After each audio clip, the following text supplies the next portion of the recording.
ఇంకా మాట్లాడాల్సింది నిత్య గురించి. ఎక్కడికి నేను ఎక్కడున్నా ఏం షూటింగ్ చేస్తున్నా సరే, ఎప్పుడైనా సరే ఎవరైనా నిత్య గురించి, నిత్య పర్ఫార్మెన్స్ గురించి మెచ్చుకుంటుంటే there's a sense of pride. అంటే not just for me but for everyone. అలా మొదలైంది టీం అందరికీ కూడా ఆ గర్వం ఉంటుంది. ఎందుకంటే అటువంటి ఒక ఫైన్ యాక్ట్రెస్ మా సినిమాతో తెలుగు సినిమాకి ఇంట్రడ్యూస్ అయింది కాబట్టి. అండ్ నిత్య ఇప్పుడు చాలామంది అడుగుతుంటారు ఎక్కడికి వెళ్ళినా సరే మళ్ళీ నిత్యతో సినిమా ఎప్పుడండి అని. నిత్య ఇప్పుడు ఏ స్టేజ్కి వెళ్ళిపోయిందంటే నిత్య హీరోయిన్గా చేసినా ఏం చేసినా సరే ఆ సినిమాకి నిత్యయే హీరో.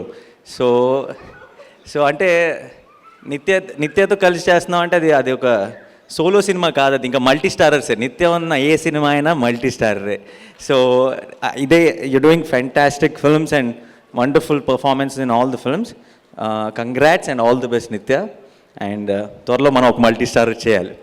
మల్టీ స్టార్లో నితిన్ని కూడా జాయిన్ చేసుకుందాం. ఇద్దరు హీరోలు 1 హీరోయిన్ అండి. ఫస్ట్ టైం అనుకుంటే హీరోయిన్ 2 హీరోలు కావాలని అడుగుతుంది. చాలా క్లారిటీ ఉన్న హీరోయిన్ అని మీకు అర్థమైపోయి ఉంటుంది ఆల్రెడీ. సో తప్పకుండా చేద్దాం. ఎలా చేద్దాం, ఏం చేద్దాం అనేది మాట్లాడుకుందాం. ఇలాంటి యాక్చువల్లీ మన వెంకట్ ఎవరంటే నానికి, నాకు, నిత్యాకి ముగ్గురికి తినే మేనేజర్. సో మా ముగ్గురు కాంబినేషన్ సినిమా నీకే చేస్తున్నాం, నువ్వు చేసుకో సినిమా. అయిపోయింది ఇంకా అంతే. ఇప్పుడు బయటికి వెళ్ళగానే వచ్చేస్తాయి అడ్వాన్స్లు. అవసరం. So thank you so much. ఈరోజు అంటే బట్ ఫర్ అ చేంజ్ ఆ బలహీనుడి పక్కన కూడా ఒక బలం ఉంది. జనతా గ్యారేజ్.